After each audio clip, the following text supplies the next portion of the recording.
मोहतरम चेयरमैन साहब, मैं आज इन लोगों की तरफ से बोल रहा हूं जो दिखते तो हैं, जिनके बारे में बात तो होती है मगर उनकी कोई नहीं सुनता।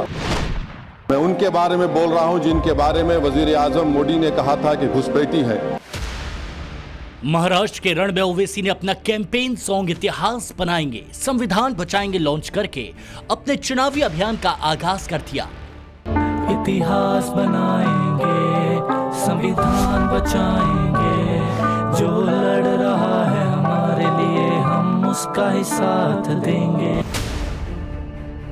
इस कैंपेन सॉन्ग के जरिए मॉब लिंचिंग, हिजाब और दंगों का मुद्दा उठाकर ओवैसी ने साफ कर दिया है कि एक बार फिर मुस्लिम वोट बैंक के सहारे वो महाराष्ट्र में एमवीए की सिरदर्दी बढ़ाने के लिए तैयार है।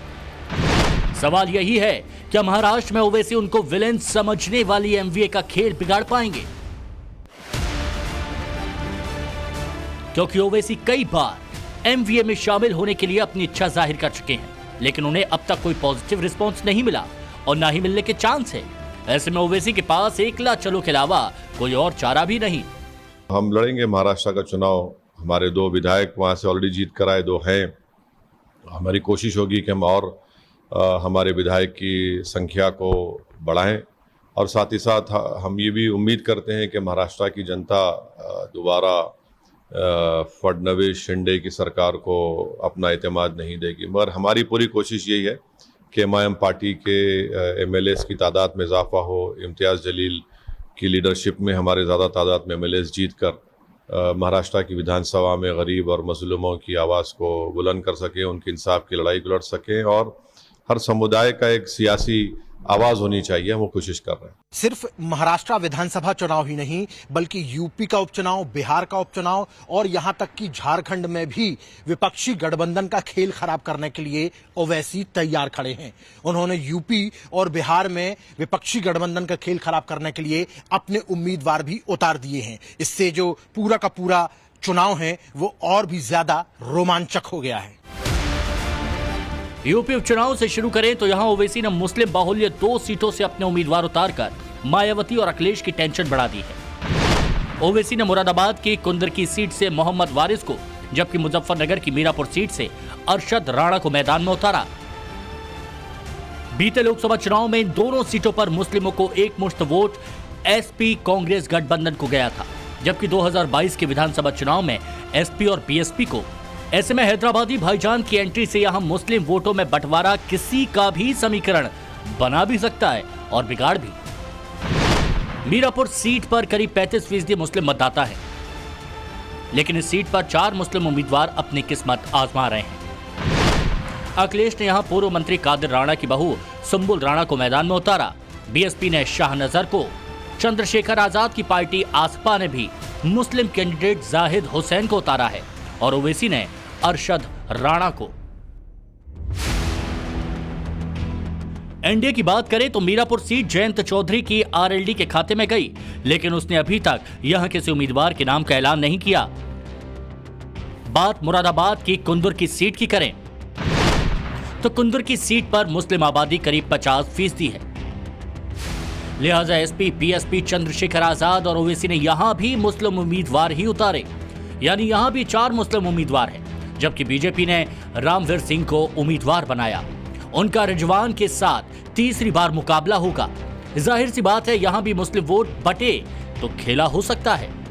ये लोग सिर्फ आपका इस्तेमाल करते रहेंगे, आपका इस्तेमाल करते रहेंगे। मेरे इज्जतदार माँ और बहनों, जिंदगी का अगर सबूत देना है तो हरकत करना पड़ेगा। जब तक आप हरकत नहीं करेंगे, हरकत करेंगे तो पहली निशानी है जिंदगी की। अगर आप खड़े होकर अपने हक के लिए लड़ेंगे तो पहली निशानी है जिंदगी की।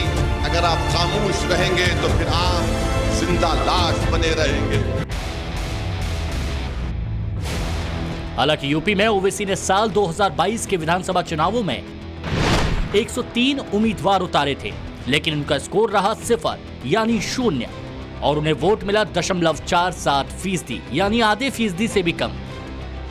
ओवैसी का ये रिकॉर्ड देखकर कहा जा सकता है कि उनके आने का कोई खास असर नहीं रहने वाला, मगर हाँ, बिहार के उपचुनाव में ओवैसी फैक्टर जरूर असर डाल सकता है। बिहार की तरारी बेलागंज, इमामगंज और रामगढ़ सीट पर 13 नवंबर को उपचुनाव होना है।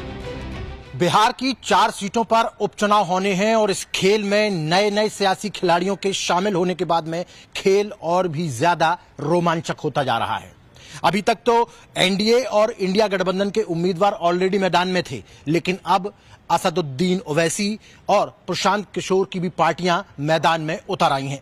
सवाल यह खड़ा हो रहा है कि क्या ये दोनों पारंपरिक वोट बैंक जो पारंपरिक पार्टियों का रहा है उसमें सेंध लगा पाएंगे, और लगा पाएंगे तो कितना लगा पाएंगे, क्योंकि 2025 के अंत में बिहार में विधानसभा के चुनाव होने वाले हैं। ऐसे में ये जो उपचुनाव हैं इन्हें ट्रेलर के तौर पर देखा जा रहा है। बिहार में जिन 4 सीटों पर उपचुनाव हो रहे हैं उसमें आरजेडी का खेल खराब करने के लिए एआईएमआईएम ने गया की 2 सीटों पर अपने उम्मीदवार उतारे। पार्टी ने बेलागंज से मोहम्मद जामिन अली और इमामगंज से कंचन पासवान को टिकट दिया। एआईएमआईएम भोजपुर की तारापुर और कैमूर की रामगढ़ सीट पर भी जल्द ही उम्मीदवार उतार सकती है। बेलागंज सीट पर मुकाबला बेहद दिलचस्प है। बेलागंज मुस्लिम यादव बाहुल सीट है, आरजेडी की परंपरागत सीट मानी जाती रही है। यहां से आरजेडी नेता सुरेंद्र सिंह लगातार 6 बार से विधायक रहे हैं। इस उपचुनाव में कई उम्मीदवार MY समीकरण को साधने के मकसद से उतारे गए हैं। ओवैसी ने यहां जामिन अली को टिकट देकर मुस्लिम वोटों में सेंध लगाने की कोशिश की। बेलागंज में एआईएमआईएम के मैदान में उतरने से आरजेडी का मुस्लिम यादव समीकरण बिगड़ सकता है। बेलागंज में यादव और मुस्लिम वोटर काफी संख्या में है। पिछले कुछ चुनावों में यहां आरजेडी को इसका फायदा होता रहा है, लेकिन इस बार जेडीयू ने यादव उम्मीदवार और एमआईएम ने मुस्लिम उम्मीदवार उतारकर मुकाबले को त्रिकोणीय बना दिया है। असल में ओवैसी के लिए बिहार उपचुनाव का ये मुकाबला तेजस्वी और उनकी पार्टी आरजेडी से बदला लेने वाला भी है, क्योंकि साल 2020 विधानसभा चुनाव में ओवैसी की पार्टी 20 सीटों पर चुनाव लड़ी थी, जिसमें से सीमांचल की 5 सीटों पर उसे जीत भी मिली। चुनाव आयोग के आंकड़ों के मुताबिक ओवैसी की पार्टी को 1.24% वोट मिले थे। इस जीत से ओवैसी गदगद थे, लेकिन 2022 में ओवैसी के 5 में से 4 विधायक आरजेडी में शामिल हो गए। उस चुनाव के बाद से अभी तक सभी चुनावों में ओवैसी के हाथ मायूसी ही लगी। पश्चिम बंगाल, उत्तर प्रदेश, उत्तराखंड, राजस्थान, कर्नाटक विधानसभा चुनावों में ओवैसी 0 पर ही अटके रहे।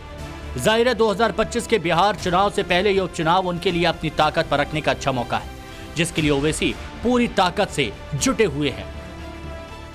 कभी भी अपने आप को अकेला मत महसूस करो नौजवानों, कभी भी। अल्लाह हमारे साथ है, अल्लाह हमारे साथ है, हमेशा अल्लाह हमारे साथ रहेगा, और अल्लाह का रसूल सल्लल्लाहु अलैहि वसल्लम भी हमारे साथ। गिर जाओगे, अगर आज तुम झुक जाओगे, अगर आज तुम डर जाओगे, तो आने वाली नस्लें तुमको डरपोक के नाम से पुकारेगी। आने वाली नस्लें तुमको कहेगी ये झुक गए, ये कमजोरी की मिसालें पेश किए।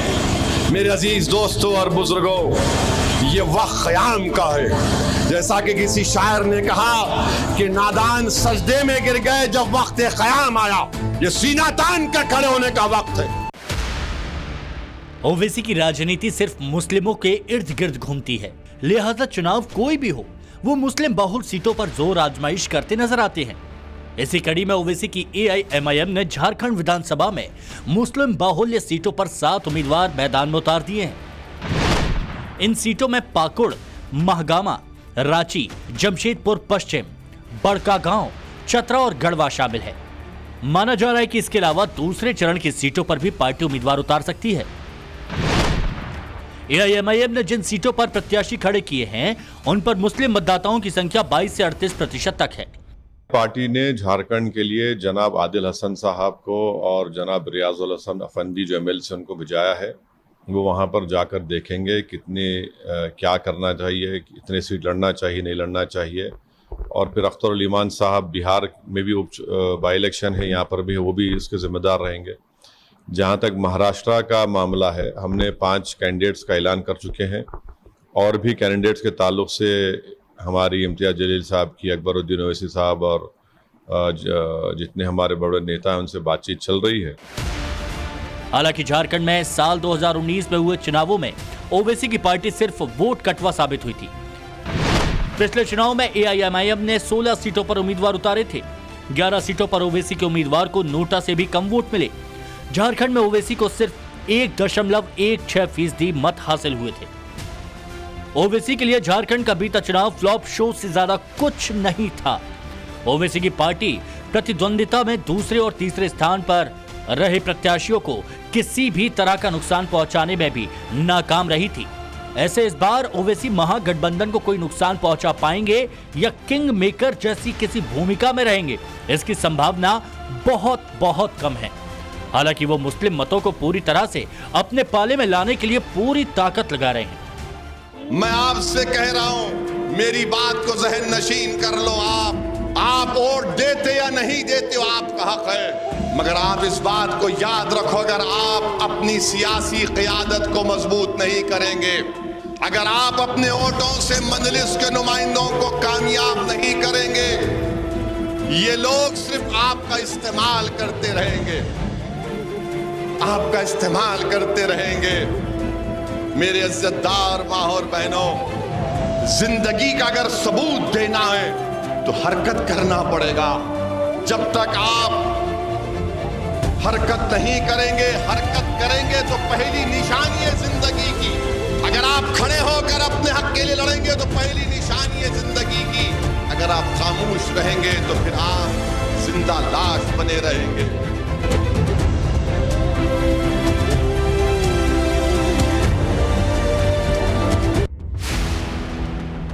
आइए अब बात कर लेते हैं महाराष्ट्र की, जहां मजबूरी में ओवैसी अब एकला चलो के रास्ते पर चलने को मजबूर हैं। हालांकि जिस तरह से एमवीए ने ओवैसी से दूरी बनाई हुई है, उसे देखकर सवाल ये भी उठाए जा रहे हैं कि क्या ओवैसी को दरकिनार करके एमवीए अपने लिए खाई खोद रहा है। हालांकि चुनावी आंकड़े बताते हैं कि गैर बीजेपी दलों की चुनावी संभावनाओं को नुकसान पहुंचाने में ओवैसी की पार्टी इतनी प्रभावशाली साबित नहीं हुई है जितना कि समझा जाता है। साल 2014 में ओवैसी की पार्टी ने महाराष्ट्र में 22 सीटों पर चुनाव लड़ा, 2 जीते और कुल वोटों का केवल 0.93% हासिल किया। साल 2019 के विधानसभा चुनाव में सीटें बढ़ाकर दोगुनी कर दी। एआईएमआईएम ने 44 सीटों पर चुनाव लड़ा, 2 जीते और कुल वोटों का 1.34% वोट हासिल किया। बीते लोकसभा चुनाव में महाराष्ट्र की औरंगाबाद सीट भी ओवैसी की पार्टी ने गंवा दी। हालांकि एआईएमआईएम खुद को मुस्लिम समुदाय में तथाकथित धर्मनिरपेक्ष पार्टियों के मुकाबले मुसलमानों के हितों के लिए काम करने वाली पार्टी बताती रही है, लेकिन आंकड़े बताते हैं कि मुस्लिम बाहुल सीटों पर भी उसे वैसी कामयाबी नहीं मिली। इतना ही नहीं, इस बार समाजवादी पार्टी भी मुस्लिम वोटों में सैन लगाने आ गई है। 2019 में जिन धुले और मालेगांव की 2 सीटों पर ओवैसी ने जीत दर्ज की थी, इस बार समाजवादी पार्टी ने उन सीटों पर प्रत्याशी उतार दिए हैं। इतना ही नहीं, अखिलेश 5 सीटों पर लड़ने की तैयारी में है। मैं बाला साहब थोराट की या मैं उद्धव जी की, शरद पवार साहब की बहुत सम्मान करता हूं। मैं यहाँ पे उनकी इतनी बड़ी पार्टी नहीं हूं, मैं कोई अल्टीमेटम भी नहीं दिया हूं। बस मेरा कहना है कि जो भी करना है जल्दी कर दीजिए। पिछले 2 टर्म का मुझे जो मुझे हुआ है, एहसास हुआ है, मैंने देखा है जिस तरह से लास्ट टाइम आप लोगों ने हमारे को युति से अलग किया, वो आपके नहीं होना चाहिए। इसलिए मेरी तैयारी पूरी है कि धोखा मुझे नहीं खाना है। अभी वो बुलाएंगे, मुझे बात करेंगे तो मैं उनसे बात करूंगा, क्या तय होता है हम देखते हैं। महाराष्ट्र में सीटों को लेकर जो समीकरण फिलहाल बन रहे हैं, उसमें हैदराबादी भाईजान ओवैसी नहीं बल्कि समाजवादी पार्टी फिलहाल एमवीए की मुश्किल बढ़ा रही है।